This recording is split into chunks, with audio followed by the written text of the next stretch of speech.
Hello, everybody. Welcome back to Floor Planner. This video is to showcase our new updates and tools and features that are available to you this October 2024.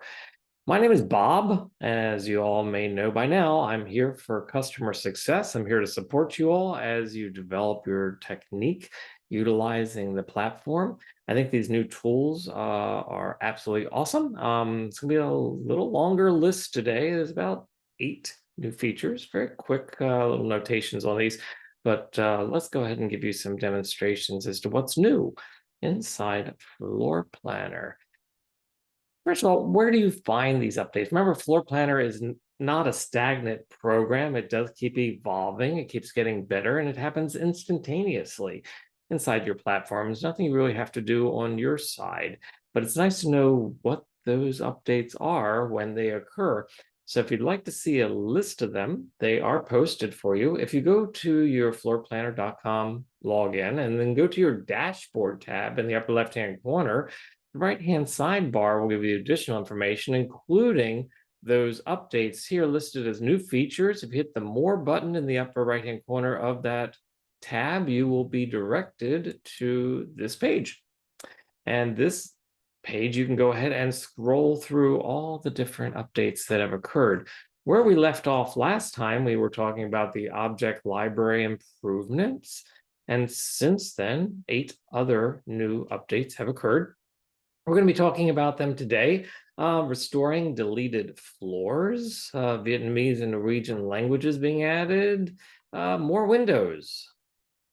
Also, the generic white items that have been added to your objects tab, show hide furniture in 3D, 2D, 3D thumbnails, showing your preview images of your projects, how you can adjust those.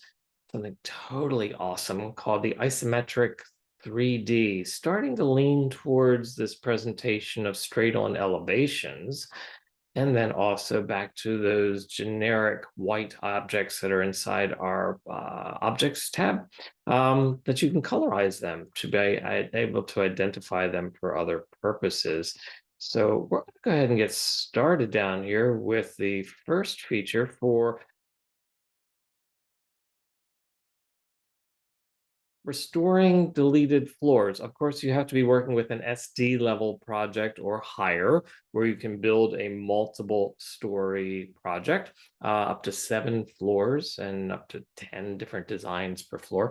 We know that you can already restore deleted designs, but now if you accidentally delete a floor, let's talk about restoring that floor. I'm going to go into my floor planner account for a second in my projects. And I had a multi-story project here that I had 2 floors in it. And I earlier deleted one of the floors. Oops. And maybe I needed to bring it back. So if we go over to the project tab, which tells you all about this specific project that's open, the pull down menu up there at the top is the multiple floors. And right now I only have the first floor, but I accidentally deleted that second floor earlier. If you hit the 3 buttons over there next to the floor identifier, you'll see that there's a feature in there to restore deleted floors. And you can select the one that was deleted previously and select that button and go ahead and choose to have it restored inside your project. So that's a really nice new feature. Continuing, new languages. Vietnamese and Norwegian have been added. If you're ever curious about changing those languages, it's in your account settings. So if we go back to my account again, we'll go back to my dashboard. Inside my dashboard, there is the tab up here, Dashboard, Account Settings for myself.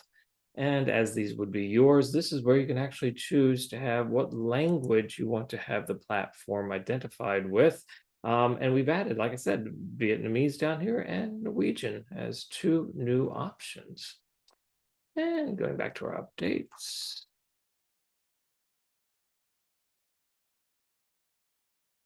More windows. Oh, yes. We've been working on new additional windows as your objects to drag and drop into your walls, and also doors. But currently, doors are still in process. They'll be coming to you soon, but the window library has really expanded. So let's go back into our account, open up a project, and let's just take a peek real quick. If we go over to our hammer and wrench for the build command on the left-hand side, go down to placing windows, you'll be surprised. You can view windows, of course, in 2D or in 3D. And these are new windows, new shapes, new configurations. Oh, yes. Arches, different types of layouts for their framing. Also, rounds, etc. So a whole new library. Of course, here's a new window that I just had it over here currently with options in there to change out the frame color. And also, if you made adjustments to the colorations on one of the windows, you can also hit the apply all after the factor, and it will actually apply to all inside that same room. Of course, you have the options as you have previously with the settings to change the width, the height, and with windows, the sill height, the raise from floor base of that window accordingly. And then once they are created, you can still copy them and delete the individual items if you care to. So awesome new library of windows. Enjoy utilizing them and keep your eyes open for the new doors as they are about to be released soon. Also, generic white items. This is kind of cool. So no color, no materials on these. If we go back, I will show you in our objects tab on the left-hand side, all the different categories that are inside the subdivisions where I said there's like over 280,000 three-dimensional generic items inside Floor Planner. Yet at the very bottom now, you have this new category down there for generic white items. Sometimes you just want some placeholders of objects, of furnishings, or cabinets that you just don't want them to be defined with colors or materials or finishes. So you have this nice library of items inside here that you can go ahead and drag and drop maybe a chair, take a modern chair over there and add it, but it's in white coloration. You can still go over to its settings over here on the left-hand side, and you can modify its width, depth, and height to make it the specific dimensions that you require. But if we go into 3D, we'll take a peek and see, in fact, that it is just a white item inside that room. Again, if you just needed something kind of in a ghosted, nondescript sort of way, you have that library of those white items available to you. Let's see what else we have out there.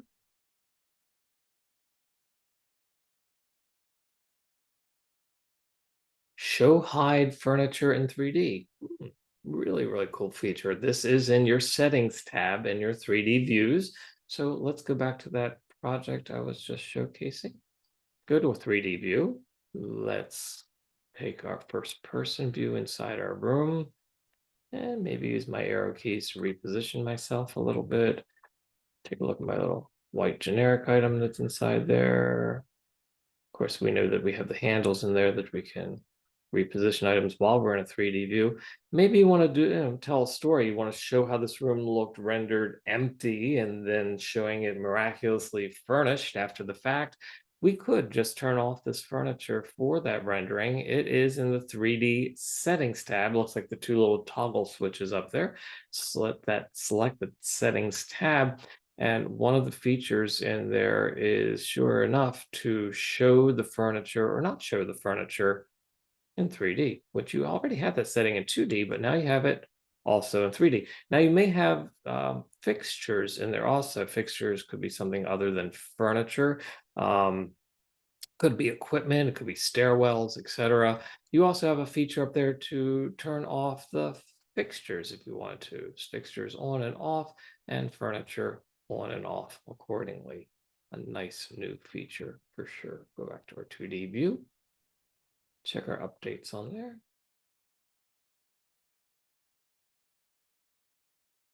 Next on the list, 2D, 3D project thumbnails. Fairly simple out there. If we go back to my platform, and we're going to go back to my dashboard, and where all my projects are listed, you're seeing them as we have in the past, the thumbnail preview images of the project that you're working on as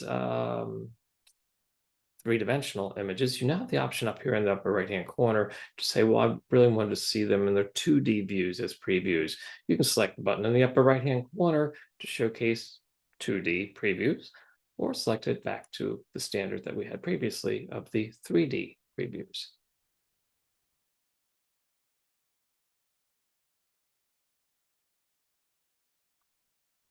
Oh, wow. Isometric 3D.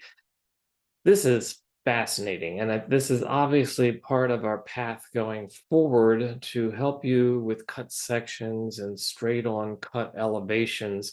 Call this, the introduction to that currently. There's a feature that you have available now to turn off the perspective view in 3D. So let's take a look at that also. Let's go back to my project. I'm going to open up this example right here again. And then viewing this, we can see it, of course, in 2D. We can hop to 3D. In 3D, you have the dollhouse view looking straight down on top of your property. You can hit the bullseye over here to center on your screen, as you can in 2D also. If you ever feel you're getting lost, that bullseye will do your zoom extents and center your project. Works very nice for your dollhouse view. Of course, we could render this as it is. We can also then go over here to the walking man up here, which would be your first person view inside your room.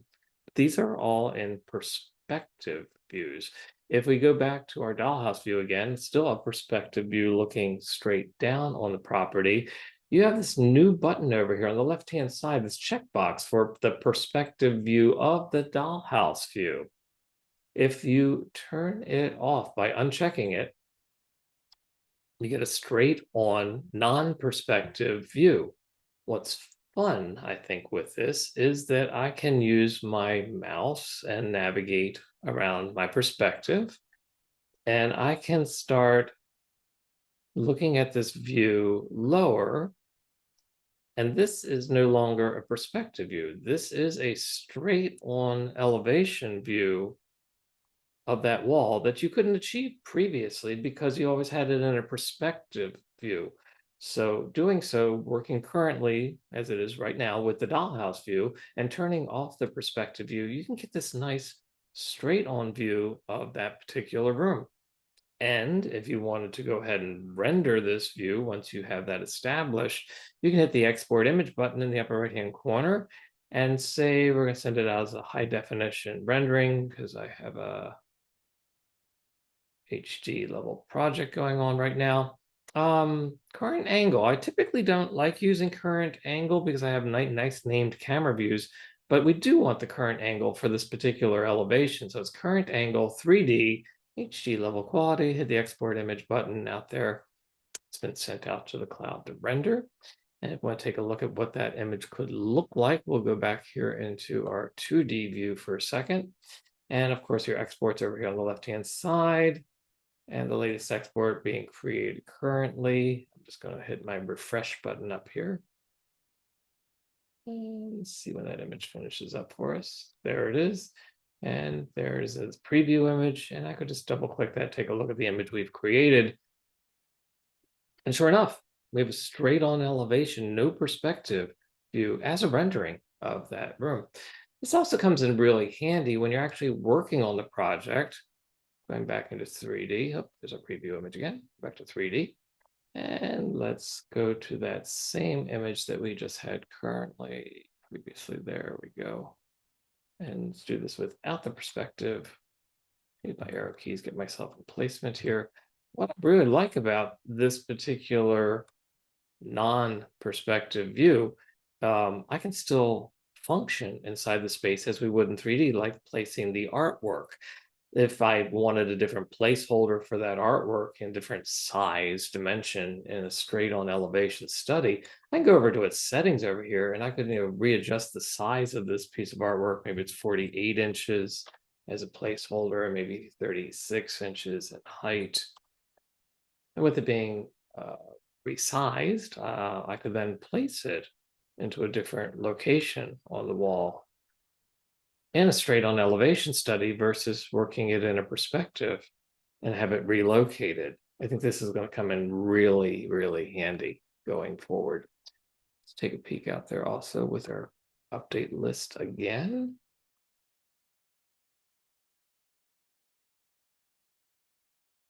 And the final one we're going to talk about, as I mentioned, the white objects that are available as generic objects you can resize. A new feature of those white objects is that you can colorize them based on a set of colors that are available, mainly for identification purposes. This might come in handy if you're doing classroom settings, hospitality settings, and you need to identify in a color-coded mode. We'll go back to our project real quick, showcase that. There's our white chair that we added previously. If I select that chair, it's now over here in the pull-down menu. Yes, it does come in automatically in white, yet you do have this range of colors available to you in here also. We could type in the name up here of any of these colors and it would identify it, but it's just as easy to go ahead and select them down here and actually change the color that we placed on that product. It's not really about changing fabrics and materials. This is just a color blocking system. So if we take a look at that in 3D, you'll see that it really does just colorize the entire product as a color blocked scenario, not really a representation of colorizing separate components of it or changing materials and finishes, but for identification purposes, I think that will come in quite handy. So I appreciate your time today. Hope this has inspired you to take Floor Planner a little bit further. I look forward to our next recording next month, and we'll show you some more updates. Until then, enjoy and have a great day. Thanks.